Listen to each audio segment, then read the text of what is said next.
Bismillah. Assalamualaikum warahmatullahi wabarakatuh. Innal hamdalillah nahmaduhu wa nasta'inuhu wa nastaghfiruh wa natubu ilaih wa na'udzu billahi min syururi anfusina wa min sayyiati a'malina may yahdihillahu fala mudhillalah wa may yudlil fala hadiyalah. Asyhadu an la ilaha illallah wahdahu la syarikalah, asyhadu anna Muhammadan abduhu wa rasuluhu la nabiyya ba'da. Mari kita awali kajian kita dengan membaca basmalah. Bismillah. Bersyukur kita kepada Allah Subhanahu wa taala yang masih terus memberikan nikmat yang tak terhingga kepada kita. Kita masih diberikan umur yang panjang, kesehatan dan juga kesempatan. Wabil khusus sampai pagi ini Allah masih menganugerahkan kepada kita nikmat iman, nikmat Islam, nikmat ibadah dan juga nikmat menuntut ilmu agama. Ini merupakan kenikmatan yang paling berharga, yang paling mahal dan yang paling patut harus kita syukuri. Karena nikmat iman Islam ini dan juga nikmat ibadah lebih mahal daripada dunia serta seisinya. Dulu pernah saya sampaikan, sholat qobliyah subuh saja yang sunnat itu bisa nilainya melebihi dunia serta seisinya. Bagaimana pula dengan sholat subuh yang berjamaah di masjid tepat waktu. Bagaimana pula dengan nilai iman yang tentu saja lebih daripada sekedar sholat subuh. Tentu saja nilainya jauh melebihi nikmat dunia serta seisinya. Oleh karenanya marilah kita terus berdoa kepada Allah. Ihdinas siratal mustaqim, siratal ladzina an'amta 'alaihim ghairil maghdubi 'alaihim waladdallin. Agar senantiasa ditetapkan iman Islam kita hingga akhir hayat kita, dan mudah-mudahan kita semua nanti dipanggil dalam keadaan husnul khatimah. Amin ya rabbal alamin. Salawat dan salam marilah kita sampaikan kepada junjungan kita semua Nabi besar Muhammad sallallahu alaihi wasallam, dan juga kepada keluarga beliau, para sahabatnya, dan juga umat yang istiqomah mengikuti sunnah beliau hingga hari kiamat. Mudah-mudahan kita tetap istiqomah menjalankan sunnah Nabi semaksimal yang kita bisa, semampu yang kita bisa. Mudah-mudahan di hari kiamat nanti kita bisa mendapat syafaat dari beliau, dengan izin Allah tentunya, bisa minum di telaga beliau, di telaga Al-Kautsar, yang siapa yang minumnya walau seteguk tidak akan haus selama-lamanya, dan berkumpul di surganya Allah serta keluarga orang yang kita cintai. Amin ya rabbal alamin. Hari ini kaji kita lanjutkan. Kemarin saya sudah kasih PR. Sudah dikerjakan PR-nya belum? Atau jangan-jangan lupa, apa ya PR-nya ya? Ya, bab kita, kajian kita, ini kajian episode kedua ya, berkaitan dengan tujuan Allah menciptakan alam semesta, atau bahasa kita juga ilmu hakikat Allah menciptakan alam semesta. Hari ini kita masuk kepada hakikat penciptaan manusia yang juga bagian dari alam semesta. Lagi-lagi kemarin sedikit kita ulang yang tidak hadir, tujuan Allah menciptakan alam semesta kemarin sudah kita bahas, setidak-tidaknya ada dua. Nanti ini lanjut lagi ya, menjadi dua lagi sehingga ada 4. Yang pertama, karena agar Allah dikenal. Dengan adanya alam semesta, maka Allah akan dikenal ya, sebagai pencipta alam semesta. Kalau alam semesta ini nggak ada, maka nggak kenal kita siapa yang menciptakannya. Dengan adanya alam semesta, maka tahulah kita siapa yang menciptakannya. Nah, jadi begitu ya. Nah, cuman menjadi pertanyaan bagi kita, emang Allah perlu dikenal? Kemarin gitu, Allah nggak butuh dikenal. Justru bedanya manusia dengan Allah tuh di situ. Kalau manusia tuh butuh dikenal, karena yang dikenal tuh pasti untung. Maka saya bilang kemarin, yang dikenal tuh pasti untung. Makanya alam semesta ini namanya alam, maka disebut alam. Itulah hebatnya bahasa Arab. Setiap kata itu punya makna. Beda dengan bahasa Indonesia. Bahasa Indonesia itu kata itu nggak punya makna. Mengapa air disebut air? Ya dari sononya begitu. Mengapa gelas disebut gelas? Ya dari sononya begitu. Mengapa meja ini disebut maktab? Ada sebab-sebab. Mengapa pintu disebut pintu? Mengapa rumah disebut rumah? Mengapa manusia disebut manusia? Atau bahasa Arabnya insan atau al-insan, atau disebut juga dengan Bani Adam. Itu semua ada maksudnya, Pak. Beda dengan bahasa Indonesia, itu bahasa yang sangat sempit. Bahasa Arab itu semua penamaan benda, termasuk juga dengan kata-kata kerja dan sebagainya, itu semua punya maksud. Jadi begitu. Ya, termasuk mengapa alam disebut alam. Kemarin kita udah bahas, alam itu artinya tanda. Iya, tanda. Alam itu artinya tanda. Secara letter locknya tanda. Mengapa dia disebut tanda? Ya supaya tanda bahwa ada yang mengadakannya, ada yang menciptakannya. Kalau tak ada alam ini, maka nggak ada. Kita tahu siapa yang menciptakannya.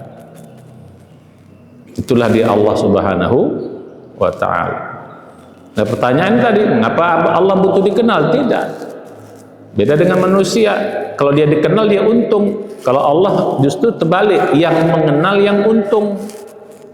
Jadi kita diciptakan Allah ini beruntung. Kita mengenal yang menciptakan kita. Nah, jadi begitu. Jadi jangan, kalau gitu Allah pengen dikenal, beda. Ya, jangan pakai logika manusia. Kita kadang-kadang suka begitu. Ya, logika kepada Allah kita suka menyamakannya dengan logika manusia. Makanya dalam Al-Quran, subhanallahi amma yasifun. Maha suci Allah dari hal-hal yang kita salah sangka, persepsikan, kita sifatkan. Termasuk sering menyamakan Allah dengan manusia. Walaupun kadang-kadang, padahal sedikit kita tarik yang lebih luas, walaupun kadang-kadang Allah menggunakan kata yang sama dengan kata manusia, tapi hakikatnya beda. Allah melihat, kita melihat, tapi melihatnya Allah berbeda dengan melihatnya manusia. Ya, jadi begitu. Kita melihat, ya seperti inilah. Tapi Allah walaupun sama-sama menggunakan kata-kata melihat, ro'a misalnya, tapi beda melihatnya manusia dengan melihatnya Allah. Walaupun kata yang digunakan sama. Banyak sekali kata-kata yang digunakan sama buat Allah, dan tapi makna hakikatnya jauh berbeda. Sebagai contoh, sering juga dalamnya, ini sedikit kita tarik yang luas ya, untuk nambah wawasan saja. Innallaha wa malaikatahu yusalluna 'alan nabi ya ayyuhalladzina amanu sallu 'alaihi wa sallimu taslima. Sesungguhnya Allah dan para malaikat bersalawat ke atas Nabi. Ya ayyuhalladzina amanu, wahai orang beriman, sallu alaihi, bersalawatlah kalian kepada Allah, kepada Rasul, Nabi, dan juga wasallimu taslima, dan berikanlah salam, ucapkanlah salam. Jadi di sini kita bersalawat kepada Nabi, kita menyampaikan salam, beda dengan salawatnya Allah kepada Nabi, walaupun kata yang digunakan sama. Kalau kita sebagai manusia, sebagai umat Nabi, mengatakan bersalawat kepada Nabi, itu artinya kita minta kepada Allah agar Allah menumpahkan salawatnya. Nah, jadi gitu.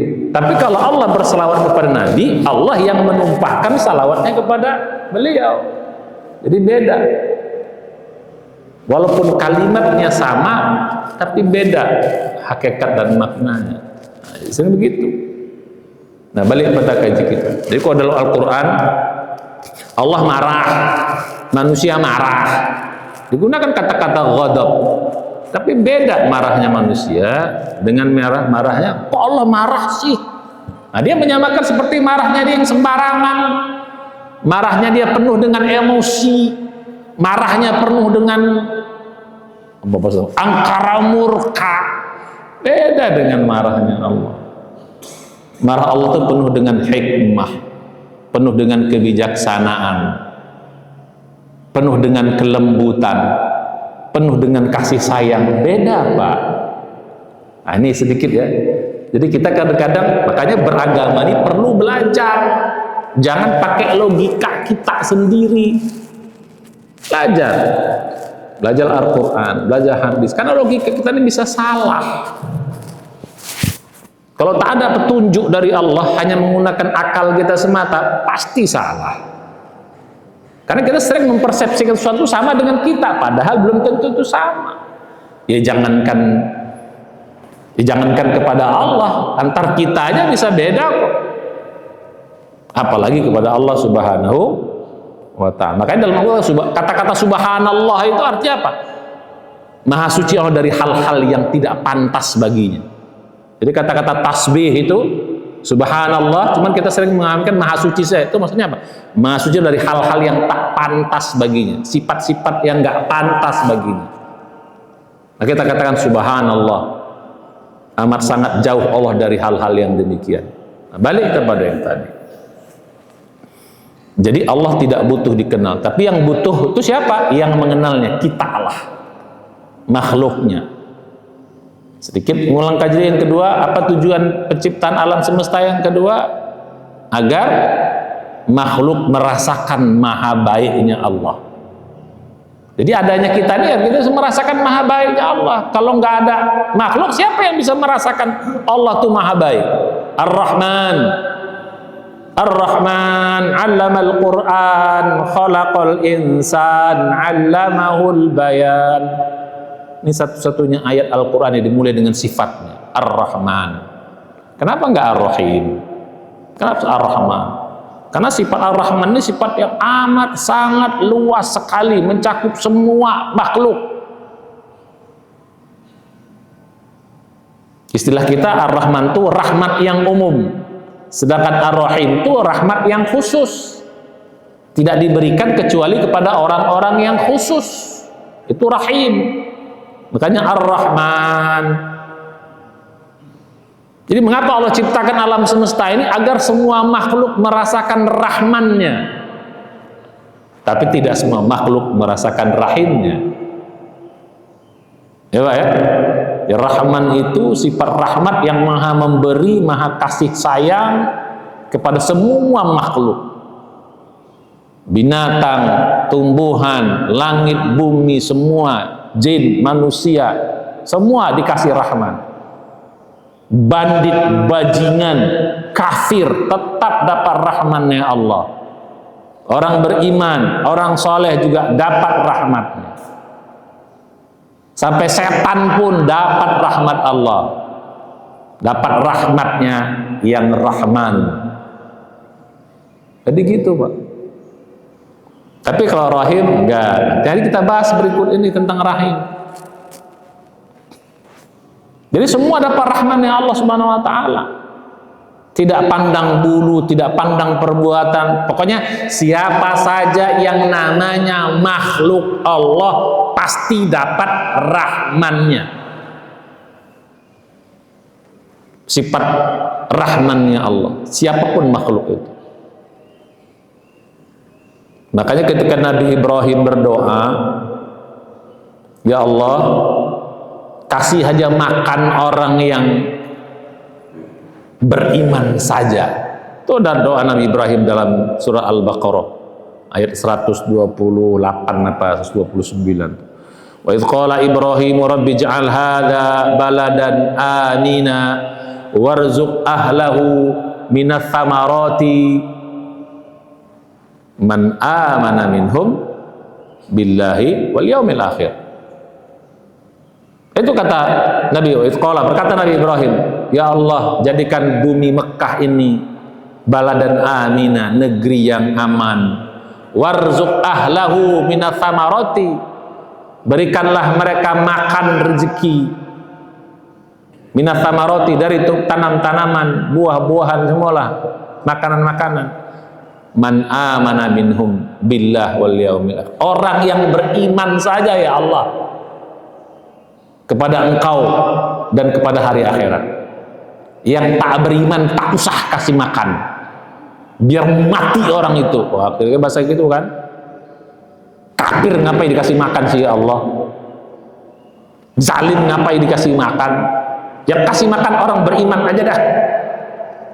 Tapi apa jawaban Allah? Wa man kafara, kata Allah, orang kafir pun ku kasih makan, kata Allah. Orang kafir pun ku kasih rezeki, orang kafir pun ku kasih hidup, orang kafir pun ku kasih segala macam fasilitas kehidupan di dunia ini. Fa umatti'u qalilan, itu semua ku berikan sebagai kenikmatan yang sedikit, yang sementara. Tapi nanti thumma attarruhu ila adabin nar bi'sal masir, tapi nanti ku paksa mereka akan kena azab api neraka, dan itu seburuk-buruk tempat.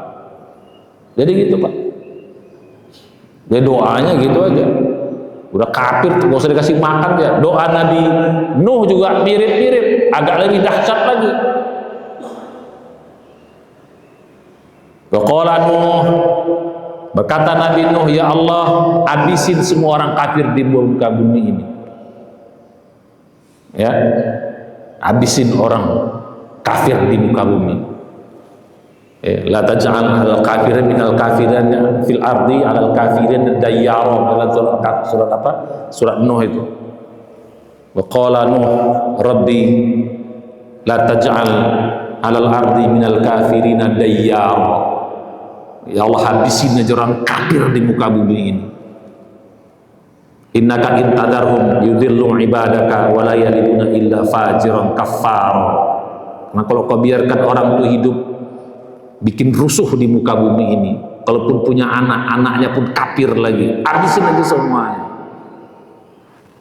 Nah, ada orang dai kayak kita ini doanya pakai doa Nabi Nuh. Lu siapa? Nabi Nuh doa kayak gitu, dia udah dakwah 1000 tahun atau 950 tahun.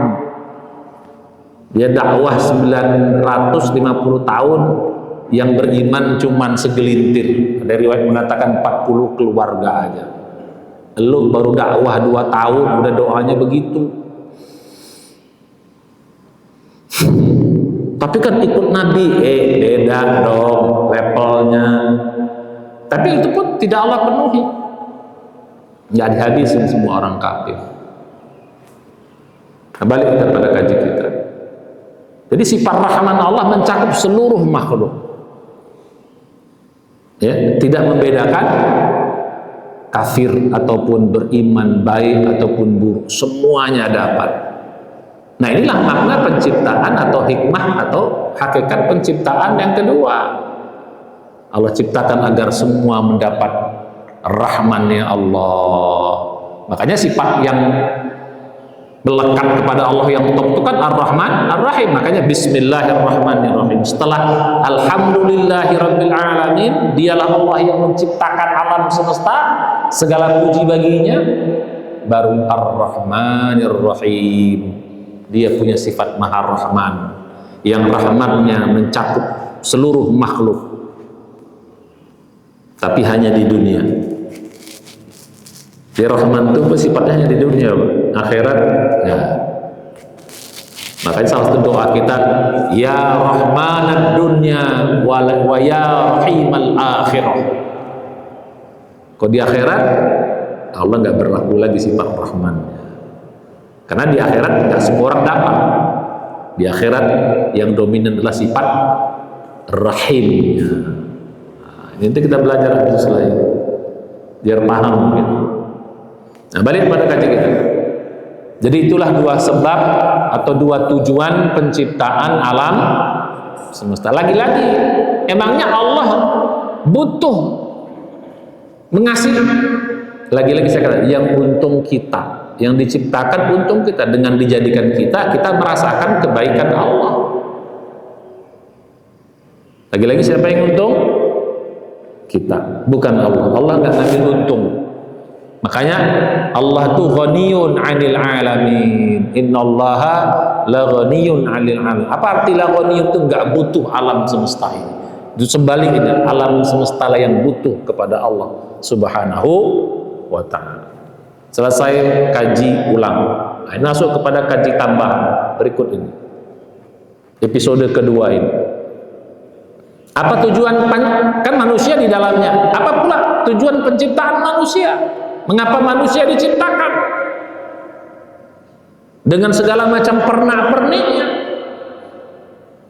Termasuk juga jin, Pak ya.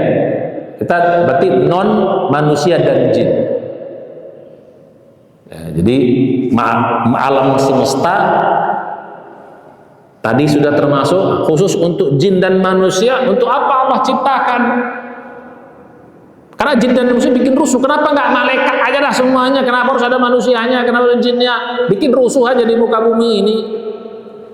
Itu yang kata malaikat ketika hendak menciptakan manusia. Wa idh qala rabbuka lil malaikati inni ja'ilun fil ardi khalifah. Qalu ataj'alu fiha man yufsidu fiha wa yasfiku dima'. Wa nahnu nusabbihu bihamdika wa nuqaddisu lak. Qala inni a'lamu ma la ta'lamun. Ayo Pak, konsentrasi Pak, ngaji sama saya harus konsen Pak. Ngantuk-ngantuk, melamun, bahaya nanti. Ini kajinya pakai ini dan pakai ini. Kacau jalan darahnya nanti. Ya, kalau ngaji fikih, ngaji apa, biar sama ustadz yang lain. Bab ini harus serius. Ya, karena begitu melek, kok kayak gitu? Nih, bingung nanti keluar sana nanti, salah persepsi pula nanti. Ya, jadi malaikat nanya. Nah, lagi-lagi kita karena suka protes, kita menganggap malaikat itu protes. Nah, lagi-lagi kita kan menyamakan kita sama seperti malaikat. Malaikat sama seperti kita tukang protes, malaikat nanya, kita bilang malaikat protes sama Tuhan ketika menciptakan manusia. Kenapa kalimat protes itu muncul? Satu, karena tabiat kita memang suka protes, kita samakan dengan malaikat. Yang kedua, terjemahan bahasa Indonesianya salah. Itu yang kita bahas kemarin. Kurang tepat terjemahan bahasa Indonesia. Ini kita bahas kemarin. Kita lihat, saya bilang surat 2 ayat 30 itu terjemahannya kurang pas. Akhirnya menjadi salah persepsi. Udahlah, sifat tabiat manusia tukang protes, terjemahannya pula kurang pas. Akhirnya kita pikir malaikat protes. Ya, terjemahan kita bahas kemarin. Ingatlah ketika Tuhanmu memaklumkan kepada para malaikat, inni ja'ilun fil ardi khalifah, aku akan menjadikan khalifah di muka bumi. Kemarin kita udah bahas Pak, khalifah itu artinya bukan pemimpin. Khalifah itu artinya pengganti. Ya, makanya belajar jangan pakai terjemahan, sering salah. Jadi apa artinya khalifah? Pengganti. Abu Bakar itu khalifatur Rasul. Apa arti khalifatur Rasul? Pengganti Rasul. Umar khalifatur Rasul atau khalifatu Abu Bakar, boleh juga, penggantinya Abu Bakar. Jadi pengganti. Allah mengatakan aku ciptakan manusia sebagai pengganti khalifah. Siapa yang digantikannya? Siapa? Makhluk sebelumnya itu adalah jin. Jadi bumi ini dulu Pak, itu jin yang menjadi penguasanya, kira-kira gitu. Yang hidup bebas di bumi ini awalnya adalah jin. Cuman dia bikin rusak, dia bikin rusuh. Bahkan kalau kita tahu riwayat, iblis itu Pak, itu adalah dulunya itu orang yang soleh banget, saking solehnya. Kalau dulu sebelum ada manusia Pak, sunnahnya ya, orang soleh itu bisa langsung masuk surga tanpa melalui mati. Kalau manusia beda, kita mati dulu. Dulu enggak, makanya iblis bisa masuk surga, dia berkeliaran di surga, menggoda Nabi Adam. Dan dia saking solehnya, dia sejajar dengan malaikat, bergaulnya dengan malaikat. Mulia dia, diangkat derajatnya seperti malaikat dan bergaul dengan malaikat. Begitu. Terus sedikit kita belajar tentang sejarah manusia. Karena dia berada dalam lingkungan malaikat, Allah bilang kepada para malaikat, ini juga banyak yang, kalau gitu malaikat, kalau gitu iblis itu malaikat dong, kan disebut berkata Allah kepada para malaikat. Nah, kalau hanya ayat ini semata, betul kita pahami demikian, betul ya, iblis golongan malaikat. Tapi Allah khususkan di ayat yang lain mengatakan iblis dari golongan jin dalam surat Al-Kahfi. Surat Al-Kahfi coba baca. Ya, jadi gitu. Surat Al-Kahfi dikatakan kana minal jin. Wa idh qulna lil malaikati isjudu li adama fasajadu illa iblis kana minal jin fafasaqa an amri rabbih afatattakhidunahu wa dzurriyyatahu awliya min duni wa hum lakum adu bi'sal lidzalimina badala. Al-Kahfi. Salah satu halaman ke-6 kalau tak salah, agak di tengah. Dijelaskan. Jadi kalau tak ada surat Al-Kahfi ini, betul persepsi kita iblis itu adalah bagian dari malaikat, karena bunyinya begitu. Bunyi ayat selanjutnya surah Al-Baqarah ayat 30 sekian tadi, 33 34. Wa idh qulna lil malaikati isjudu li adama fasajadu illa iblis aba wastakbara. Kalau di sini aba wastakbara wa kana minal kafirin. Ketika Allah berfirman kepada para malaikat, sujudlah kalian kepada Adam. Sujud semuanya illa iblis, kecuali iblis. Berarti kalau gitu iblis itu malaikat dong. Nah kan gitu. Tidak. Surat Al-Kahfi mengatakan kana minal jin. Iblis itu adalah dari golongan jin. Loh kok bisa begitu Pak? Memang bahasa Al-Arab itu memang begitu Pak. Jadi kalau kita memanggil orang, yang penting kelompok mayoritasnya kita sebut. Jadi kalau ada kelompok minoritas nggak ada masalah itu. Yang penting kelompok mayoritasnya. Makanya kalau assalamualaikum, biar ada perempuan di situ tetap assalamualaikum.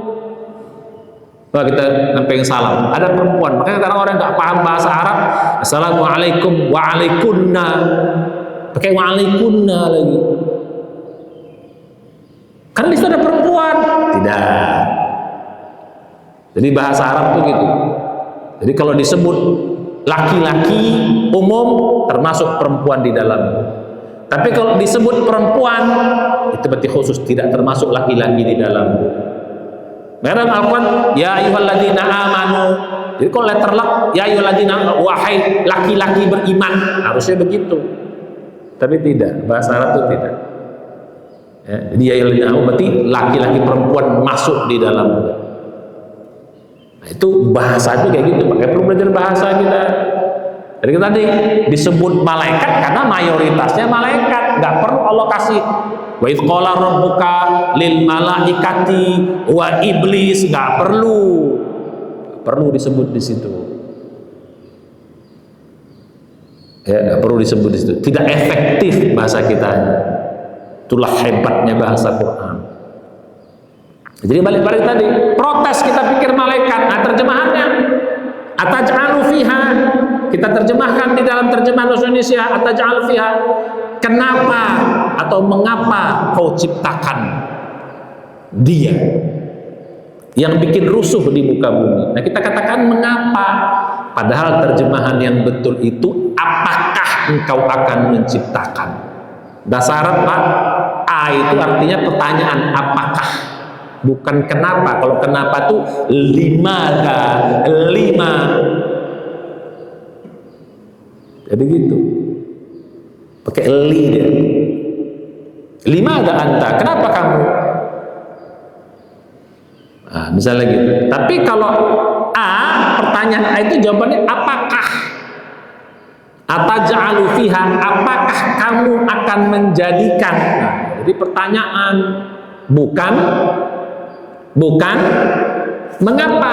Kalau mengapa, betul ada unsur protes. Ngapain lu kayak gitu? Ngapain lu begini? Ngapain? Ada unsur protes memang. Walaupun tidak harus.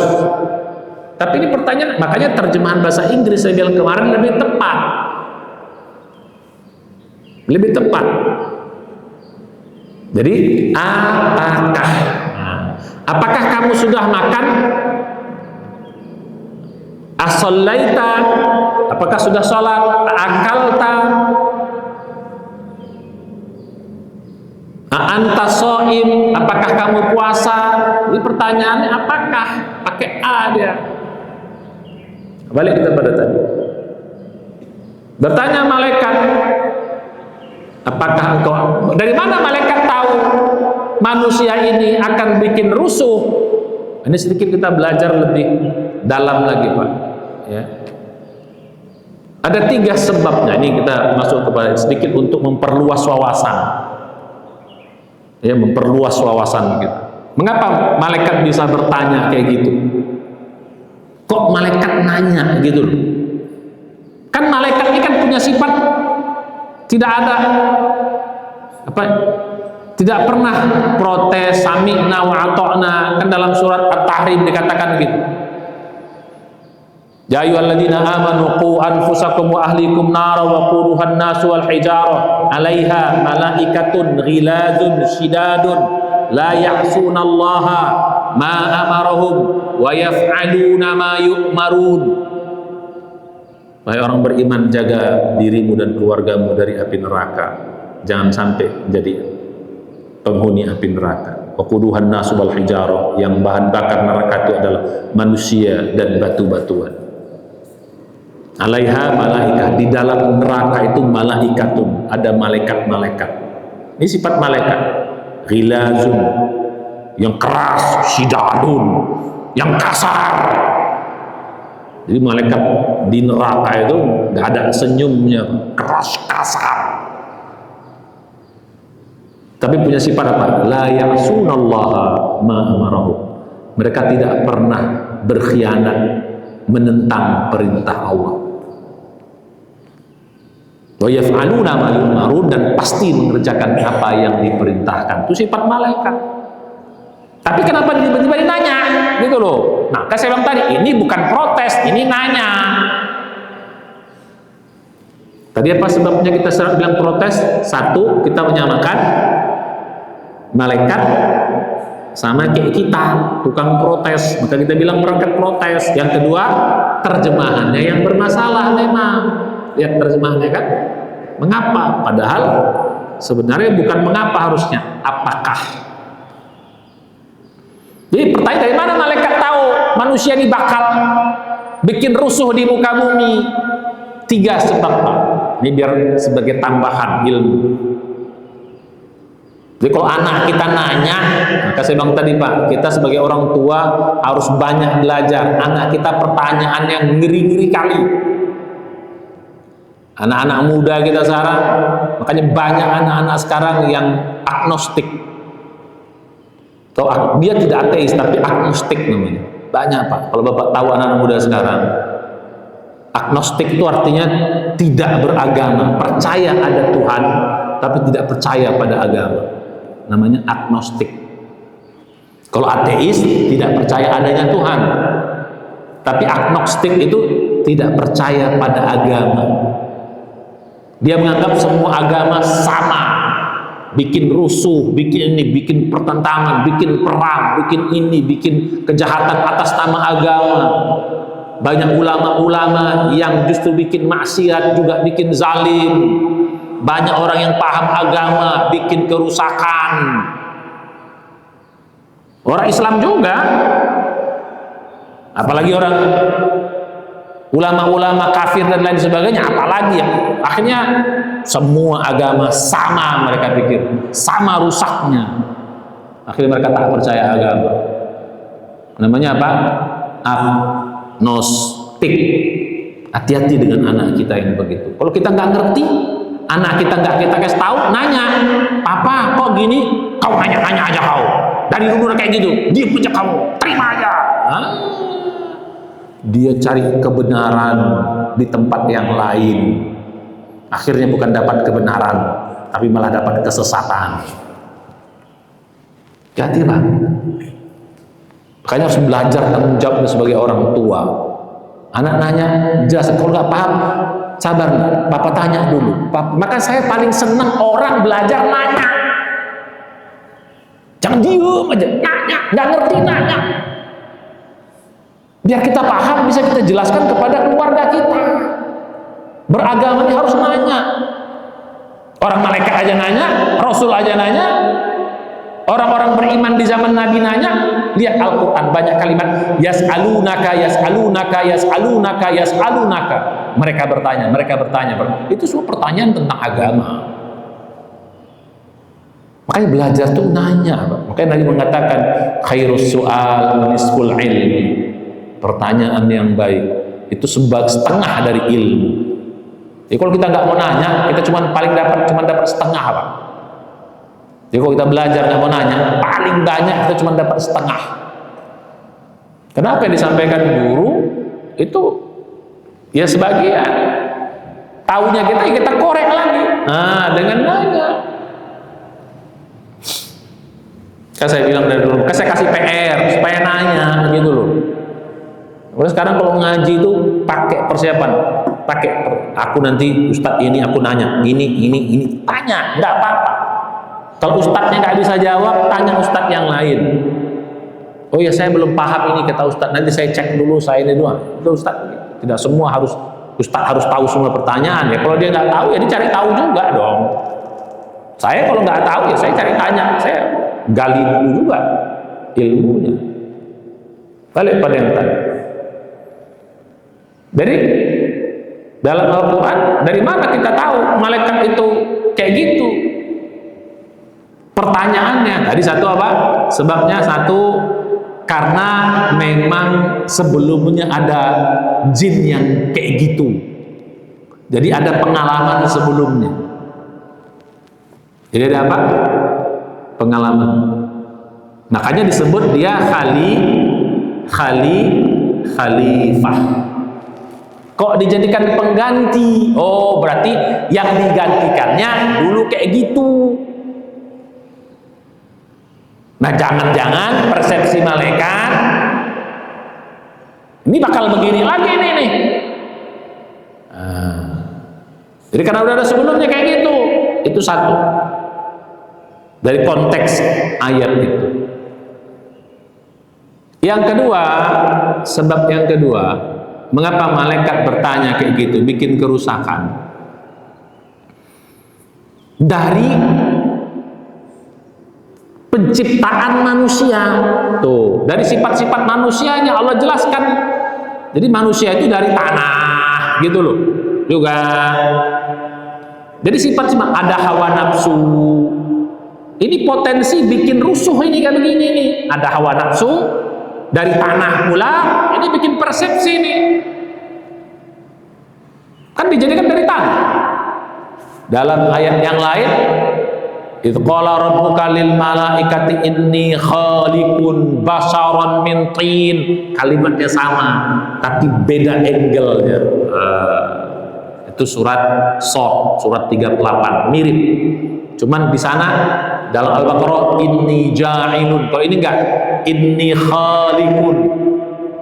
Kalau di sana khalifah, kalau di sini basharon min tin, dari tanah. Bukan khalifahnya, tapi disebut manusianya. Itu dalam surat Shad. Akhir surat Shad itu. Oh, ada hawa nafsu dari tanah. Kan saya bilang dulu Pak, yang namanya dari tanah itu dari yang rendah, maka cenderung bikinnya rendah. Ada hawa nafsu pula di situ. Ada hawa nafsu pula. Oh, ini bakal bikin rusuh. Jadi dari mana manusia, malaikat tahu? Dari penciptaan manusia itu kayak gitu sifat-sifatnya. Ada hawa nafsu ya pasti dong. Kayak jin kan dulu punya hawa nafsu juga, ya pasti bikin rusuh nanti. Ada hawa nafsu di situ. Yang ketiga, karena memang Allah kasih tahu sifat-sifat manusia itu. Manusia itu begini, Allah kasih tahu. Makanya ujung ayat itu, maka dalam konteks ayat itu apa? Ketika Allah jelaskan apa bahasa kita, Allah jelaskan itu apa kata malaikat? Qalu subhanaka la ilma lana illa ma 'allamtana. Ayat itu menjawab, Pak. Ya Allah, Maha Suci Engkau. Kami ini nggak tahu, kami hanya tahu apa yang Kau beritahu kepada kami. Innaka antal alimul hakim. Jadi memang Allah kasih tahu sifat-sifat umumnya. Oh, kalau sifat umumnya kayak gini, pasti begitu? Belum tentu. Makanya Allah apa menjawabnya? Pak, dalam bahasa Arab, Pak, kalau pertanyaannya apakah, jawabannya yes or no. Apakah kamu sudah makan? Jawabannya apa? Ya atau enggak. Kalau udah makan, ya. Kalau enggak, belum makan, enggak. Ini dalam bahasa Arab, kalau pertanyaannya apakah, maka jawabannya ya, na'am, atau la, tidak atau belum. Tapi itu hebatnya Quran. Ketika menanya malaikat, Allah nggak jawab iya, Allah juga bilang nggak jawab enggak juga. Tapi Allah katakan apa? Inni a'lamu ma la ta'lamun. Aku, sesungguhnya aku lebih tahu, maha tahu dari apa yang kau tidak tahu. Karena kalau bilang nanti iya, ya bikin rusuh semua. Kalau dibilang enggak, ternyata ada kerusuhan yang bikin manusia. Maka jawaban Allah indah. Itu hebatnya Quran. Maka Quran ini mukjizat. Hebat kita nih, beruntung punya Quran, Pak. Bisa kita banggakan Quran nih di hadapan umat-umat yang lain yang nggak punya kitab yang seindah Quran. Cara bacanya aja udah asik kita, Pak. Gak usah tahu maknanya. Coba kitab mana yang cara bacanya indah, coba, Pak? Ada nggak? Coba baca Bible. Walaupun ada juga sekarang Bible dinyanyiin, tetap aja enak. Baca kitab Taurat atau Talmud dilagu-lagukan, nggak enak. Orang bukan dasarnya. Quran gak usah kita paham, dengarnya aja asik kita. Coba ada yang melebihi Quran, hebatnya Quran. Beruntunglah kita beriman sebagai umat Nabi Muhammad SAW. Balik kepada yang tadi. Nah, jadi malaikat bukan protes, cuman nanya. Dari mana dia tahu? Satu tadi dari ada jin, makhluk sebelumnya yang di bumi. Yang kedua, sudah tahu dari sifat-sifat manusia itu, penciptaannya ada. Yang ketiga, memang Allah kasih tahu.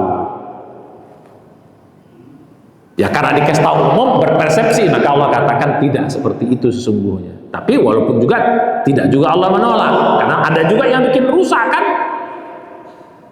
Balik pada kita. Jadi kalau gitu, jadi gitu baik. Jadi malaikat jin itu iblis bukan dari golongan malaikat. Dari mana kita tahu? Quran yang ngomong. Surah Al-Kahfi ayat berapa itu? Udah buka surah Al-Kahfi ayat berapa? Ya, hampir di tengah itu. halaman ke-6, biar kita tahu Pak. Mirip bunyi ayatnya, wa idz qulna lil malaikati ya usjudu li adama fasajadu illa iblis kana minal jin fafasaqa an amri rabbih.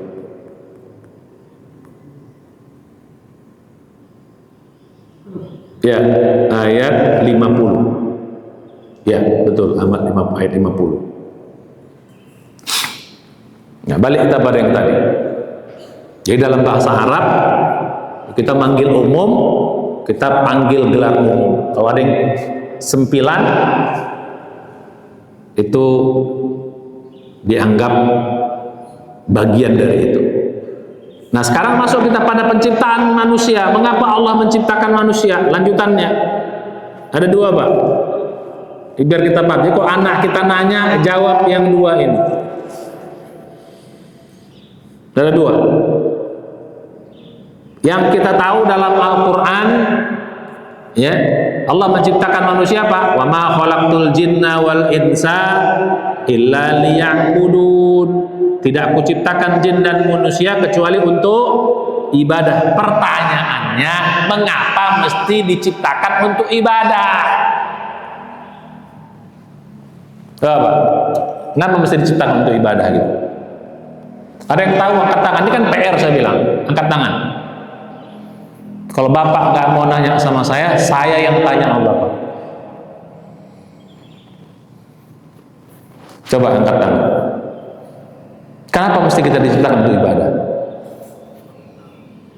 Jangan malu-malu Pak, salah nggak apa-apa, bener bagus, nggak apa-apa, namanya juga belajar.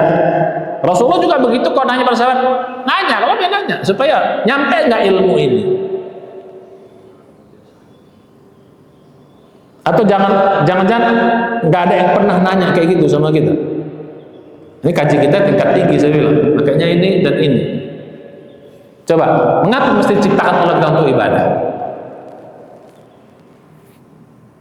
Faktanya kan banyak kita yang nggak ibadah kan, tapi tujuan utamanya kita itu surat Ad-Dzariyat surat 51. Coba, mengapa Allah menjadikan kita, menciptakan kita, tujuannya untuk ibadah? Kenapa? Nggak apa-apa Pak, coba angkat tangan. Ada kasih, mana mic? Mana mic? Tolong panitia siapkan mic. Nggak usah malu-malu. Jangan takut salah, orang yang belajar kok takut salah. Coba ada yang mana? Mic panitia mana mic? Mana ini? DKM siapkan mic. Nggak ada mic. Ini ibu-ibu ada nggak ya? Oh, di belakang. Lain kali ibu-ibu agak disekat aja biar ibu-ibu bisa ngelihat gitu loh. Ini ibu-ibu nggak tahu. Belajar tuh harus lihat ustadz, guru juga Pak. Ya, supaya lebih. Oh, ada layar, bagus. Kalau ada layar nggak apa-apa. Oh ya, ada TV. Coba, ada? Ada yang bertanya? Atau kita pulang aja deh. PR-nya nggak dikerjakan kan gitu. Kalau sekolah kan gitu, kalau PR nggak dikerjakan pulang aja kita. Oke, nggak apa-apa, bercanda lagi. Iya, ibadah itu ya mengabdi. Kenapa mesti diciptakan untuk mengabdi gitu loh? Faktanya kan kita nggak semuanya mengabdi, ada juga yang kafir, ada juga yang batin, ada juga ini. Kenapa mesti diciptakan untuk mengabdi? Toh juga makhluk yang lain sudah beribadah kepada Allah. Malaikat itu ibadah. Bahkan saya bilang kemarin, bukan hanya malaikat yang ibadah, langit semua beribadah kepada Allah Subhanahu wa taala. Matahari sholat Pak, bulan sholat, angin sholat, cacing sholat, kucing sholat, kuman-kuman sholat, semuanya sholat Pak. Cuman kita nggak tahu cara sholat mereka. Yang ngomong Quran, semuanya bertasbih, cuman kita nggak tahu cara tasbih. Itu yang kemarin kita bahas, surat 24 ayat 40. Kullun qad alima sholatahu wa tasbihah. Seluruh makhluk itu tahu cara sholatnya dan tahu cara bertasbih. Di ayat yang lain, walakin la tafqahuna tasbihahum. Cuman kamu nggak tahu cara mereka bertasbih, cara mereka sholat. Pertanyaannya, mereka sudah ibadah, mereka beribadah, bahkan nggak ada yang kafir selain jin dan manusia. Seluruh makhluk Islam kepada Allah, taat kepada Allah. Jadi makna ibadah itu taat, menyembah juga bisa. Makanya Allah mengatakan dalam surah Al-Imran itu, apakah mereka masih mencari agama selain Allah? Afa ghairallahi dinillahi yabghun? Apa mereka mencari agama selain Allah? Walahu aslama man fis samawati wa, seluruh yang di langit sudah Islam sama Allah, sudah ibadah kepada Allah, tau'an wa karhan.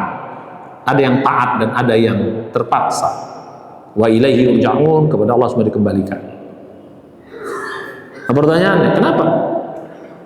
Ya ibadah itu artinya mengabdi. Kenapa mesti mengabdi gitu loh?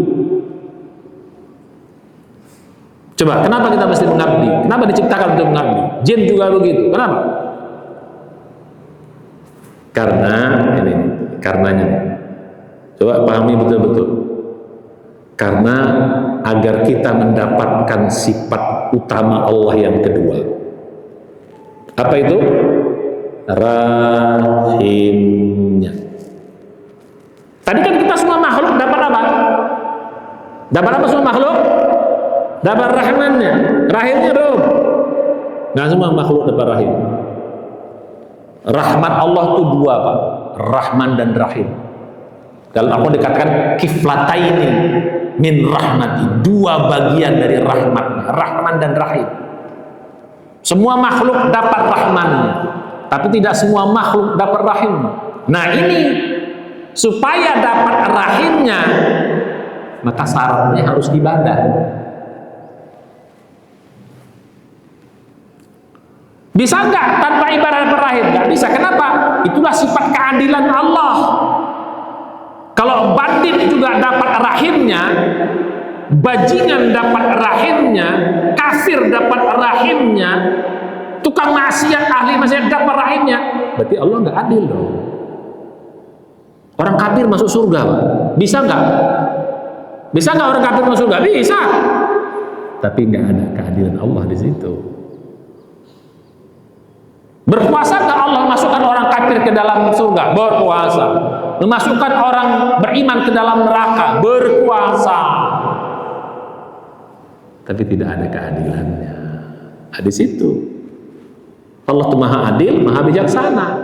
Yang dapat rahim, yang khusus, yang mau berusaha. Jadi syarat dapat rahim apa? Ibadah. Jadi lagi-lagi, kalau kita ibadah, yang untung siapa? Lagi-lagi gitu, Pak. Yang untung siapa? Kita. Jadi yang pakai logika. Nah, sering gitu. Kalau gitu Allah pengen diibadahin dong. Allah pengen disembah dong. Allah pengen diabdiin dong. No. Kepengen Allah tuh kamu, bukan untuk aku, kata Allah. Dengan kamu ibadah, kamu dapat rahimku. Kau makhlukku, kau dapat rahmanku. Tapi kalau kamu dapat rahimku yang lengkap, kau harus ibadah. Jadi kalau mau dapat rahimnya Allah harus apa? Harus ibadah. Makanya diciptakan Allah kita supaya dapat. Jadi kalau itu diciptakan untuk ibadah supaya dapat rahimnya Allah. Supaya lengkap kita dapat sifat rahmatnya Allah itu. Jadi kalau yang untung siapa yang itu? Apakah Allah untung kita ibadah? Enggak. Seluruh makhluk kafir tidak bertambah kemuliaan dan kekuasaan Allah. Seluruh makhluk beriman, seluruh makhluk kafir tidak berkurang kemuliaan, kekuasaan. Beriman pun semuanya menyembah pun tidak bertambah kemuliaan dan kekuasaan. Jadi gitu, Pak. Jadi kita disuruh ibadah yang untung kita, karena dengan kau ibadah, kau dapat rahimku. Apa rahim Allah tuh? Hidayah, petunjuk, pengampunan dosa, pertolongan, pengabulan doa di dunia, di akhirat. dimudahkan hisab, dijaga dari huru hara, akhirnya diselamatkan dari neraka, dimasukkan ke dalam surga. Jadi puncak rahimnya itu adalah masuk ke dalam surga dan melihat wajahnya. Itu puncak rahimnya Allah. Apa puncak rahimnya Allah? Masuk surga, di atasnya lagi melihat wajah Allah. Jadi semua orang nggak dapat, orang kafir nggak bisa melihat wajah Allah. Nggak bisa, Pak. Itu bonus buat orang-orang yang beriman, yang ibadah. Itu puncak daripada rahimnya Allah. Inilah yang mau kita. Jadi yang untung lagi-lagi siapa? Manusia. Jadi balik. Jadi maknanya tidaklah kuciptakan jin dan manusia kecuali untuk ibadah agar mendapat rahimnya Allah Subhanahu wa ta'ala. Orang kafir nggak dapat hidayah. Orang kafir nggak dapat pengampunan dosa. Enaknya orang beriman, kalaupun dia berdosa ada pengampunan. Itulah salah satu sifat rahimnya Allah. Makanya sifat Ghafur selalu digabung dengan sifat rahim. Ghafurun, rahimun, ghafurun, rahimun. Begitu kita diampunin, maka kita dapat rahimnya. Kalau mau dapat rahimnya, maka kita diampuni, satu paket. Lagi-lagi yang untung kita. Makanya kalau mau dapat lengkapnya rahmat Allah itu ya harus beriman dan bertakwa. Makanya lihat dalam surah Al-Hadid, ya ayyuhalladzina amanu taqullaha wa aminu bi rasulihi yu'tikum kiflataini mir rahmatih wa yaj'al lakum nurun tamshuna bihi wa yaghfir lakum wallahu ghafurur rahim. Akhir surat Al-Hadid, surat ke-57 ayat berapa itu? Ya. 3 ayat terakhir. Al-Hadid itu surat ke-57. 2 ayat terakhir. Ya, ayat 28. Wahai orang beriman, bertakwalah kepada Allah, wa aminu bi rasulihi, berimanlah kepada rasulnya Nabi Muhammad. Yu'tikum kiflataini, dia akan berikan 2 bagian dari rahmatnya. Apa rahmatnya? Kau dapat rahimnya, kau dapat rahmatnya, kau dapat rahim. Dan sifat rahim hanya ada pada di khususnya di akhirat. Di dunia ada rahman dan rahim, tapi lebih khusus di akhirat. Jadi balik pada kita. Jadi apa tujuan penciptaan manusia yang pertama? Harus lanjutan, karena kalau ibadah doang nanti pertanyaan berikutnya, emang Allah butuh disembah, emang Allah butuh diibadahin? Enggak. Agar yang untung kita mendapatkan rahimnya Allah tuh Pak, dahsyat Pak, lebih hebat daripada rahmannya, dahsyat, karena dia rahmat yang khusus. Kenapa? Kenapa lebih hebat? Karena untuk dapatnya harus ada usaha dulu. Paham ya? Kalau rahmat enggak, kau diam-diam aja, biar kau kafir, asal kau makhluk Allah, kau dapat. Makanya bahasa Indonesia agak bagus tuh terjemahannya. Ar-Rahman tuh maha pengasih, Ar-Rahim maha penyayang. Agak bagus itu. Khusus untuk terjemahan ini top orang Indonesia. Apa maha pengasih? Semua dikasih tadi, tapi tidak semua disayang. Siapa yang disayang? Siapa yang disayang? Yang mau berusaha, yang mau ibadah, yang beriman, itulah yang disayang. Semua orang dikasih Allah di dunia ini, tapi di akhirat apa semua dikasih? Enggak. Jadi gitu ya. Jadi apa arti Ar-Rahim, Ar-Rahman? Pas bahasa Indonesia itu, pengasih. Semuanya dikasih. Ar-Rahman penyayang. hanya orang-orang khusus yang disayang. Kalau kita pengen apanya? Dua-duanya, dikasih juga dan sangat pengen disayang. Kalau dikasih, makanya sayang itu lebih hebat Pak daripada kasih. Dikasih hidayah, pengampunan, surga, aduh masya Allah. Apalagi sampai terakhir melihat apa? Itu puncak dari rahimnya Allah. Kau boleh melihat wajahku, kata Allah. Itu fasilitasnya, Pak. Kalah semua nikmat surga. Balik ke depan. Itu yang pertama. Yang kedua, kita lanjutkan bulan depan. Atau yang ketiga, yang keempat dalam bentuk alam semesta. Mengapa Allah ciptakan manusia? Apa tujuannya? Yang kedua, tujuannya adalah untuk diuji. Pertanyaan, kenapa mesti diuji? PR bulan depan. Apa tujuan penciptaan manusia yang kedua? Liyabluwakum ayyukum ahsanu amala. Dalam surah Al-Kahfi, inna ja'alna ma 'alal ardi zinatan laha linabluwahum ayyuhum ahsanu amala. Jadi kita diciptakan oleh Allah, tujuan kedua. Pertama, tujuan pertamanya untuk ibadah agar dapat rahimnya. Yang kedua, untuk diuji. Pertanyaannya, kenapa mesti diuji? Jawabannya bulan depan. Tapi bapak-bapak cari dulu, buka dulu referensi, belajar dulu. Nanti kita elaborasi. Insya Allah. Walau a'lam bishawab. Ada pertanyaan? Kan saya bilang Pak, selalu saya ingatkan, nanya, jangan malu nanya.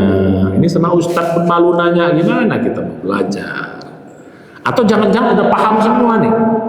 Kalau udah paham semua, saya pula yang bertanya. Kalau gitu kan, kita balik. Disuruh nanya nggak mau, ditanya nggak mau juga, bingung kita. Kalau gitu mau apa dong? Oh, bercanda Pak ya. Untuk singgung, oh Ustaz, ya, bercanda. Oke, ada yang mau nanya? Ayo Pak, katakan. Ibu-ibu di luar dalam sana ada yang nanya, kasih mic. Makanya panitia coba kasih mic ya, baik di sini maupun di ibu-ibu kasih mic. Kalau saya kasih mic, supaya ibu-ibu juga bisa nanya di belakang sana. Jangan-jangan pertanyaan ibu-ibu yang sering berhadapan dengan anak-anak, ibu-ibu Pak, ibu-ibu banyak pertanyaannya. Kalau nanya fikih Pak, salah nggak terlalu parah. Kalau pertanyaannya fikih. Tapi kalau pertanyaannya akidah, salah. Ini pelajaran akidah. Ilmu hakikat pelajaran akidah. Ini kalau salah, ini bisa bahaya, bisa sesat orang. Saya bilang tadi agnostik itu. Jadi banyaknya agnostik tadi. Ini kenapa ulama? Dia ngerti agama, tapi dia bikin maksiat juga. Tuh, begitu Pak. Ada pertanyaan begitu. Sampai begitu pertanyaan. Ini ulama, ustadz, kiai bikin maksiat, bikin dosa, bikin ini. Itu yang dikritik di trans apa? Trans setuju. Sebenarnya kritik itu nggak apa-apa. Kenapa harus marah? Ya faktanya kayak gitu. Faktanya begitu memang. Hanya gitu. Ini menjadi koreksi bagi kita. Pertanyaannya kenapa seperti itu? Kan mereka ngerti agama. Kalau paten pahit, iblis pun awalnya ulama banget. Kalah ulama yang sekarang itu dibandingkan iblis. Gimana dia nggak beriman banget? Dia nengok Allah, dia komunikasi sama Allah. Makanya iblis Pak, ketika dia bilang apa? Inni akhafullaha rabbal alamin. Iblis itu takut banget sama Allah Pak.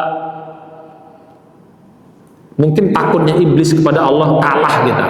Kenapa? Dia nengok Allah. Itu perkataan iblis. Dia takut sama Allah. Lihat dalam surat ke-59. Kama thalis syaitan idh qala lil insani kfur falamma kafara qala inni bari'un minka inni akhafullaha rabbal alamin. Tuh yang ngomong setan, yang ngomong iblis. Seperti godaan setan ketika dia berkata kepada manusia, ukfur, kafirlah kau wahai manusia. Falamma kafaro, ketika manusia telah kafir, qala, berkata iblis, berkata setan, inni bari'un minka, aku enggak setuju dengan kekafiranmu. Lihat kurang ajarnya iblis, Pak. Kurang ajar setan. Udah diajaknya orang kafir, begitu orang kafir dia bilang apa? Inni bari'un minka, aku lepas diri, enggak setuju dengan perbuatanmu, aku sendiri. Inni akhafullaha rabbal alamin, aku takut sama Allah, Tuhan pencipta alam. Ayat 17 ayat 18. Apa? Cek 17 18, Pak. Surat 59. Surat 9 itu ada 3 halaman setengah. Ini halaman ketiga terakhir paling bawah. Ayat berapa? 17 18. Kamathali syaitan idh qala lil insani kfur falamma kafara qala inni bari'un minka inni akhafullaha rabbal alamin fakana akibatahuma annahuma fin nari khalidaini fiha wa dzalika jazaa'udz zalimin. 16. Jadi balik kita pada kaji kita. Jadi iblis pun takut banget sama Allah, ilmunya dalam, cuman tersesat gara-gara apa? Sombong. Maka nggak boleh sombong. Gara-gara sombong, istikbar dia, sombong dia. Apa? Berapa namanya? Tanda petik sujud. Nah ini juga saya udah bahas dulu, Pak. Mungkin ada pertanyaan, kenapa malaikat disuruh sujud? Ada yang sampai ini ada yang ini gara-gara nggak belajar pakai logika. Iblis itu paling bertauhid kepada Allah katanya. Oh, ada begini nih. Pernah dengar nggak itu? Paling bertauhid. Dia disuruh sujud sama manusia, dia nggak mau. Dia hanya mau sujud kepada Allah.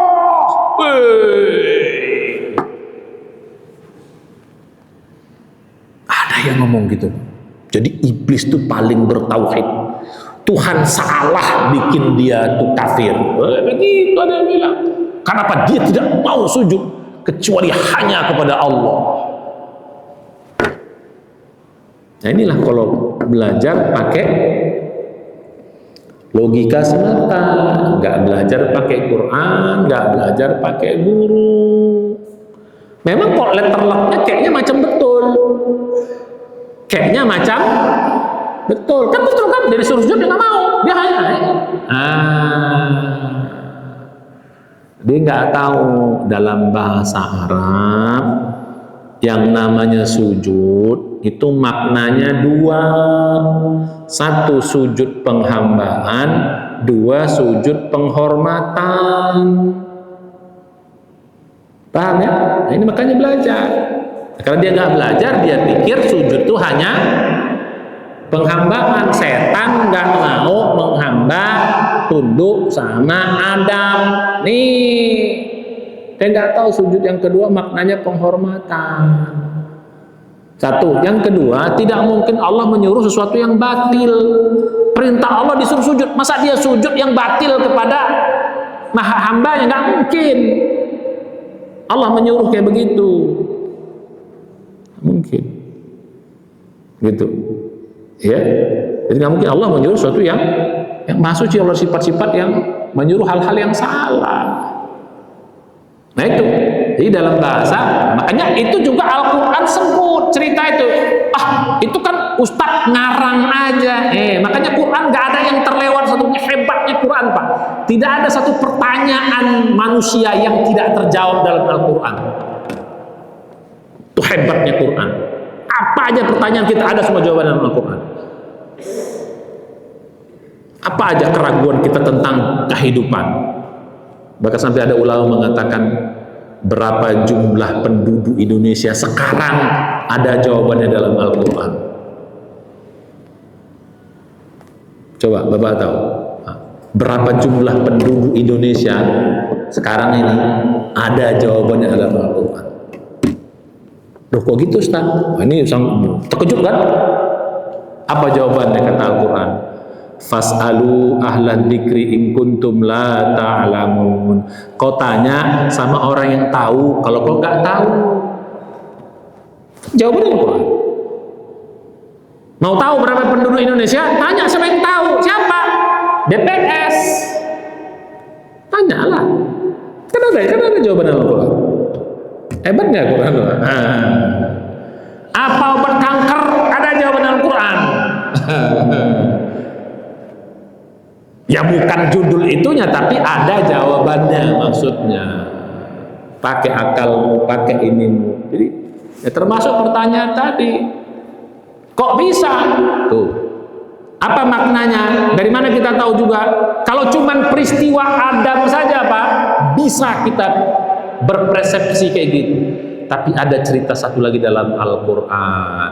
Cerita apa?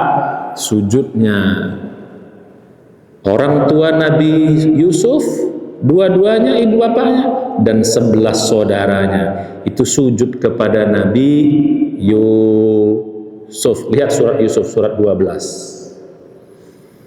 Di awal-awal, apa mimpi Nabi Yusuf? Apa mimpi Nabi Yusuf? Wahai bapakku, aku inni ra'aitu ahada kaukaban wasyamsa wal qamara ra'aituhum li sajidin. Wahai bapakku, aku melihat di dalam mimpiku, aku lihat 11 bintang, matahari dan bulan sujud kepadaku. Itu mimpinya. Apa maknanya itu Pak? Kulihat 11 bintang, matahari dan bulan sujud kepadaku. Apa maknanya? Dijelaskan di ayat nanti di ujung. Ketika bapak, emaknya, dan 11 saudaranya sujud kepada Yusuf. Apa ujung ketika sujud? Kata Nabi Ibrahim, kata Nabi Yusuf, wahai bapakku, inilah takwil mimpiku dulu. Wah. Pertanyaannya, siapa bapak Nabi Yusuf? Yakub. Yakub itu manusia atau nabi? Nabi. Nabi aja Pak, Nabi Yakub, bapaknya lagi sujud sama Yusuf, anaknya. Ayo coba. Kalau yang lain oke lah, 11 saudaranya. Ini bapak emaknya sujud sama Yusuf. Lihat tuh suratnya, itu makna takwilnya. Nah ini biar paham. Lihat surat Yusuf surat 12. Ya. Jadi siapa yang sujud kepada Nabi Yusuf Pak? Nabi Yakub, istrinya atau ibu Nabi Yusuf, dan 11 saudaranya. Ayat berapa tuh? Ini dia. Ya, ayat 100 persis. Ya, wa rafa'a bawahi 'alal 'arsy wa kharru lahu sujjadan. Dan dia mengangkat bapaknya, kedua bapaknya atau ibu bapaknya, 'alal 'arsy, ke atas singgasana. Wa kharru, dan semuanya lahu sujjadan, bersujud kepada Yusuf. Wa qala, berkatalah Yusuf, ya abati, wahai bapakku, hadza ta'wilu ru'ya min qabl. Wahai bapakku, inilah takwil mimpiku dulu ketika masih kecil, melihat 11 bulan matahari dan 11 bintang, bulan sujud. Inilah takwilnya. Bapak emaknya sujud, 11 sujud. Nah, di sini sujud apa maksudnya? Sujud penghormatan. Dulu Pak, syariatnya boleh sujud penghormatan kepada manusia. Dulu, sebelum Rasulullah boleh. Makanya ada istilah sungkem kita. Dulu boleh. Setelah Rasulullah, Islam datang, yang risalah Rasulullah, sujud kepada manusia dihapus. Jadi dulu Pak, boleh sujud kepada siapa? Penguasa. Jadi mengapa mereka sujud kepada Yusuf? Karena Yusuf pada saat itu adalah malik, penguasa. Dia raja atau malik lah maksudnya. Jadi dulu boleh sujud kepada malik. Mengapa? Walaupun aku nabi, siapa nabi? Nabi Yakub. Walaupun aku nabi, tapi dia penguasa saat itu Yusuf. Nah, semuanya sujud. Kalau sekarang mungkin lihat film-film apa? Film-film apa? Film Cina itu masih ada sekarang. Atau film-film orang dulu kan coba. Wah, begitu datang raja, semuanya tunduk, semuanya sujud. Itu namanya sujud apa? Penghormatan. Jadi paham ya? Jadi iblis membangkang perintah Allah. Satu sebabnya, tidak mungkin Allah merintahkan yang salah. Yang kedua, sujud maknanya bukan sujud penghambaan, tapi sujud penghormatan. Mudah-mudahan manfaat. Mari kita baca hamdalah. Dan doa putus majlis. Subhanallah, anta astaghfiruka. Assalamualaikum warahmatullahi wabarakatuh.